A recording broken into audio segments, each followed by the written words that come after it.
A single tree. An uncultivated patch of farmland. What do these places reveal about a brutal chapter of American history? They lead us to the forgotten burial grounds of thousands of enslaved people. This whole region, it's like a land of lost cemeteries. Using a system of maps that goes back nearly 150 years, we can see evidence of cemeteries on Louisiana's former plantations. These graves are scattered along the Mississippi River, where petrochemical plants now dominate the landscape. We went to Louisiana to investigate these sites, from the ground, from the air, and from space, and spoke to local residents about their quest to preserve these graves before they're lost forever.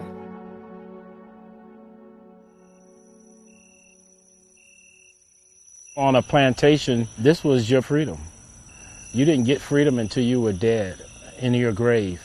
Daryl Hambrick and his sister Kathy run the River Road African American Museum.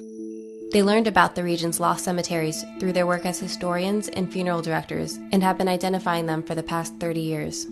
There needs to be a place that's protected in the memory of those people who are enslaved here.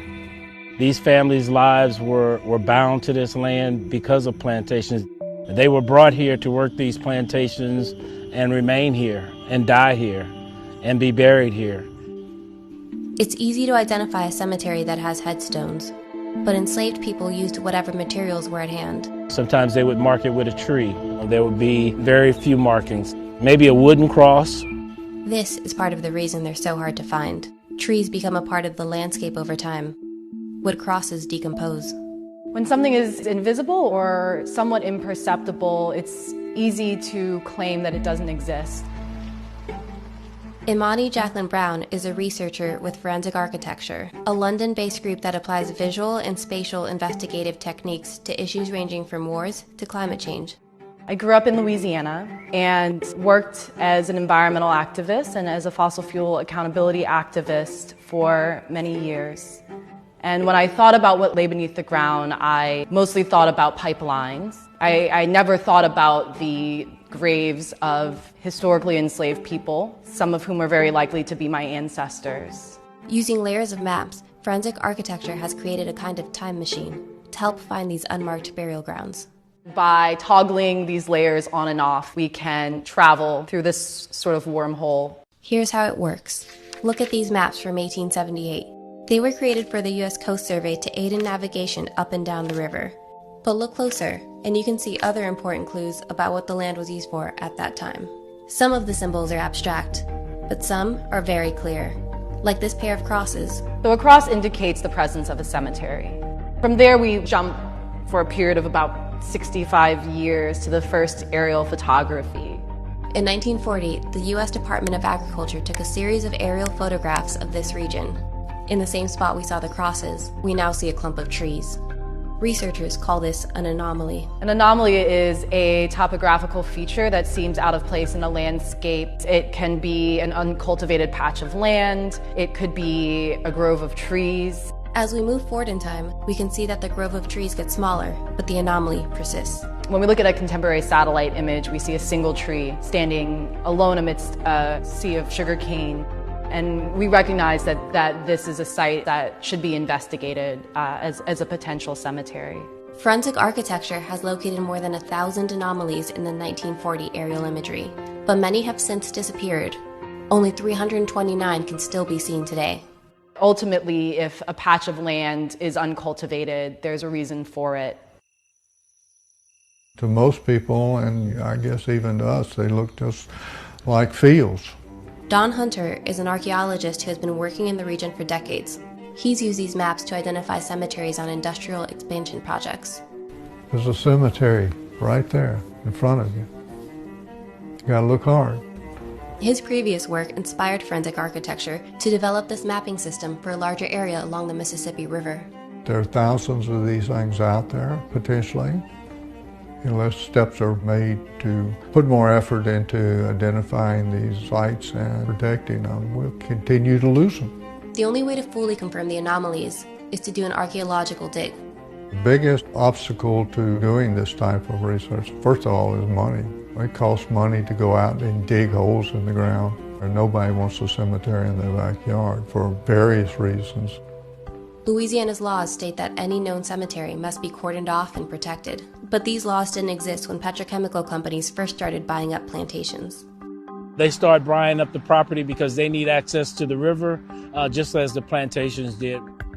Over 200 plantations and counting are now petrochemical plants, and these cemeteries are now being crushed by these petrochemical plants. Because these sites are on private property, they can only be accessed with the landowner's permission. Forensic architecture's research shows us where some of these suspected sites have already been affected. Some have been plowed over. Here is one in an oil refinery, and another beneath a retention pond. The confidence level in the locations on the Coast Survey maps are so high that I would, bet anything that it's there, it's under the pond. Most companies have not publicly acknowledged burial sites on their property. The number that have worked with the community to preserve them?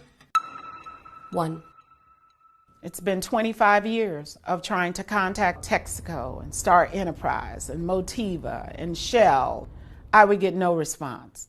Until Shell got back to Kathy in 2013. The company confirmed the existence of 2 cemeteries and wanted her help to preserve them. But one cemetery had already been destroyed by years of plowing. A company report found small human bone fragments across an entire field. The other cemetery stood forgotten as a grove of trees in the middle of farmland. The archaeologists estimate that there are as many as 1,400 graves between those 2 cemeteries alone. Images from the site show the grave of an infant found along with a single white button.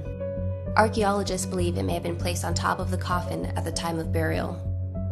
In 2018, Shell fenced them off and made them accessible to descendant communities, by appointment only.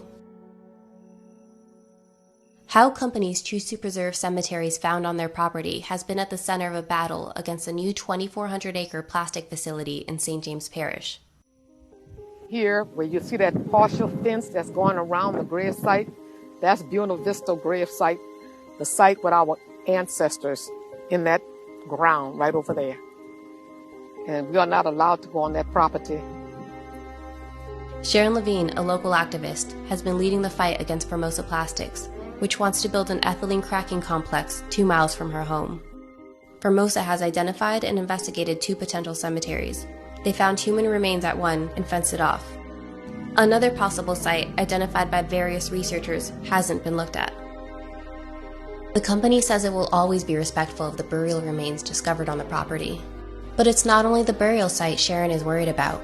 She says this new plant could cause further harm to the predominantly Black community that lives in this area. The chemical that they're going to use to make the plastics is cancer-causing. Ethylene oxide, that's cancer-causing.